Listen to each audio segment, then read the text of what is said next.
뭐 왁스실링이라는 거는 예전에 그 어떤 서양 문화에서 중세 시대 때그 편지나 이런 것들을 보낼 때 인장 같은 이제 가문의 문양 같은 게 있는데 이런 것들을 그 편지를 보낼 때 어디에서 이제 보낸 거라는 것을 그 확인하기 위해서 봉인 형태, 봉인을 하는 거죠. 봉인을 하기 위해서 하는 건데, 그러니까 실링이라는 게 이제 봉인이라는 뜻이잖아요. 그래서 그런 것들이 지금 오늘날에 와가지고 어떤 취미 같은 뭐 그런 걸로 이렇게 계속 이어져 오고 있는데, 이것을 뭐 어떤 이론으로서 이게 배우거나 그러한 것은 아니긴 해요.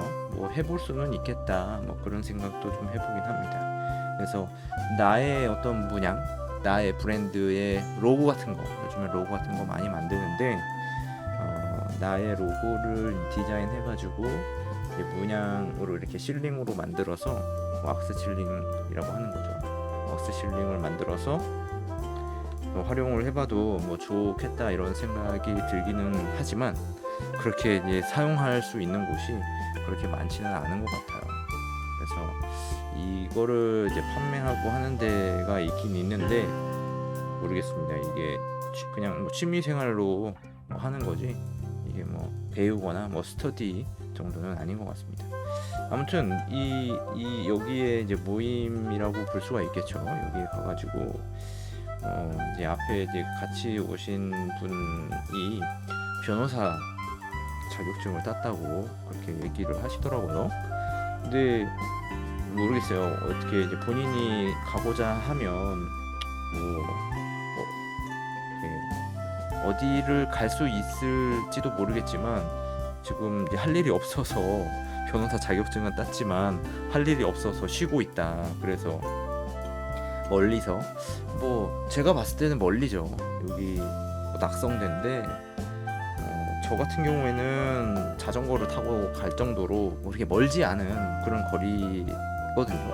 자전거 타고 가도 한 15분이면 가는 그런 거리라서 그렇게 부담이 없었는데 용인에서 갈 정도면 좀 무리가 있지 않나 그런 생각이 좀 들어요. 그런데도 와서 얘기를 들어보면 할 일이 없다 그런 얘기를 하더라고요.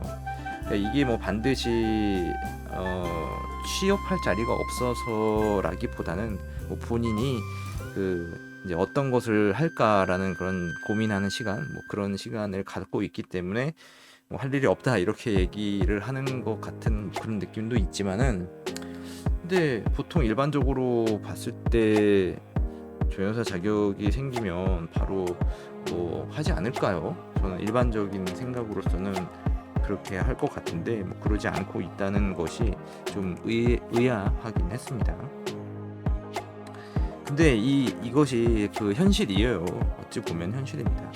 이제 크게 미래적으로 봤을 때는 이 변호사라는 그 직업 자체가 좀 어려운 직업이 되지 않을까. 그러니까 공부하고 투자하고 또 비용이 많이 들어갔잖아요. 그런 것에 비해서는 그 전망이 그리 밝아 보이진 않아요. 왜냐하면 뭐 AI라든가 뭐 챗 GPT 같은 뭐 그러한 것들, 그러니까 법을 내가 알지 못하지만 그 법률을 확인해 볼 수 있는, 그러니까 어떤 이런 상황이 내게 닥쳤어, 그런 것들을 AI에다가 물어볼 수 있는 거잖아요. 그러면은 어떻게 해야 된다, 혹은 법이 어떻게 정해져 있다, 이런 것들을 AI가 대신 알려줄 수 있단 말이에요. 그러면은 굳이 변호사를 써야 되나, 뭐 이런 생각을 해볼 수가 있는 겁니다. 그래서 앞으로는 그 변호사 수요가 점점 감소되지 않을까라는 그런 예상을 해보게 돼요.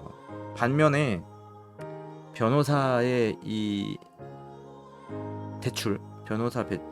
배출되는 변호사의 수는 뭐 계속 그 상태가 유지되고 있는데 뭐 잘 모르겠지만 한 2-3천 명은 되는 것 같습니다. 입학하는 정원이 한 2-3천 명은 되잖아요, 로스쿨에. 그러면은 뭐 졸업하는 사람들이, 그러니까 변호사 자격증을 따는 사람들이 거기에 80%만 된다 하더라도, 그죠? 그럼 한 2,000명 정도는 될 거란 말이죠. 못해도, 최소한 못해도 2,000명은 되는데, 매년 그렇게 2,000명씩 변호사가 나오게 되면 정말 이거 경쟁이 치열한 거 아니에요? 너무 치열하다. 그래서 어떤 급여도 그렇고 일단 월급쟁이로 시작을 해야 될 것 같기도 해요. 그냥 뭐 로펌에 들어가자마자 사건을 받고 수임을 받고 해가지고 굉장히 높은 연봉을 받는다거나 그런 게 아니란 말이죠. 현실은 어디 여기 그 서초동이나 이런 데 가면은 진짜 그냥 다 다니는 사람들이 뭐 변호사라고 하는데 옛날과 다르게 오늘날에는 이 그런 직업이 변호사라는 직업이 그렇게 유망해 보이지는 않은 것이 이제 현실인 것 같습니다.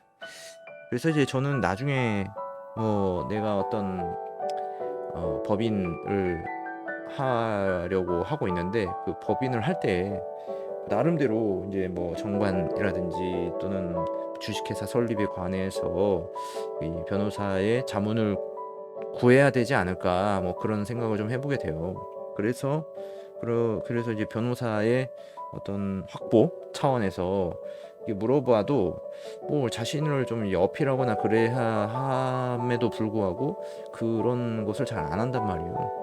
그러니까는 어떻게 보면은 이 변호사라는 것도 영업이다. 사실은 영업을 자기를 어필을 해야 되는 거예요. 자기를 알리고 또 명함 만들어서 명함도 돌리고 이렇게 또 네이버 엑스퍼트 같은데 보면은 또 거기에서 상담을 올려놓잖아요. 근데 그런 거 보면은 이 변호사도 영업을 전제로 하는 그런 직업이라고 볼 수가 있겠죠.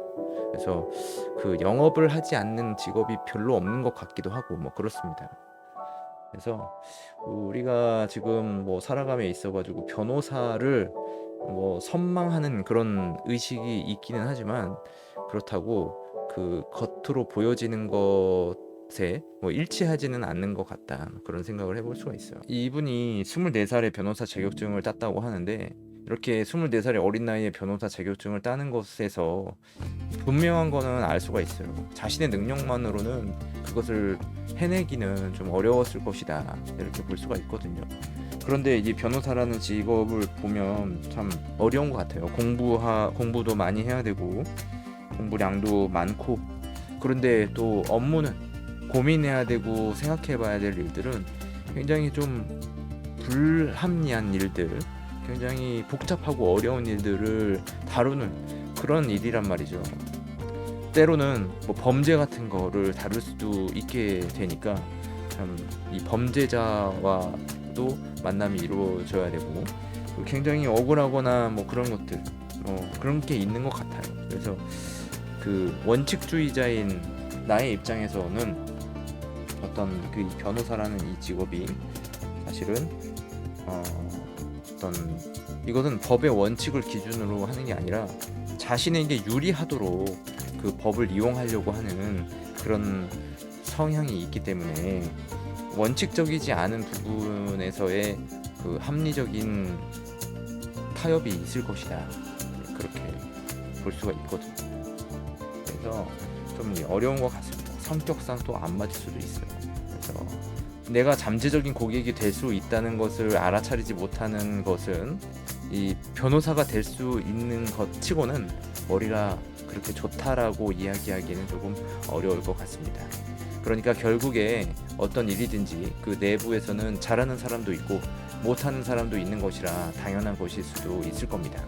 세상 어디에 가나 어떤 조직이나 어떤 일에서 분명히 잘해 보이는 사람이 있고 또 못해 보이는 사람이 있습니다.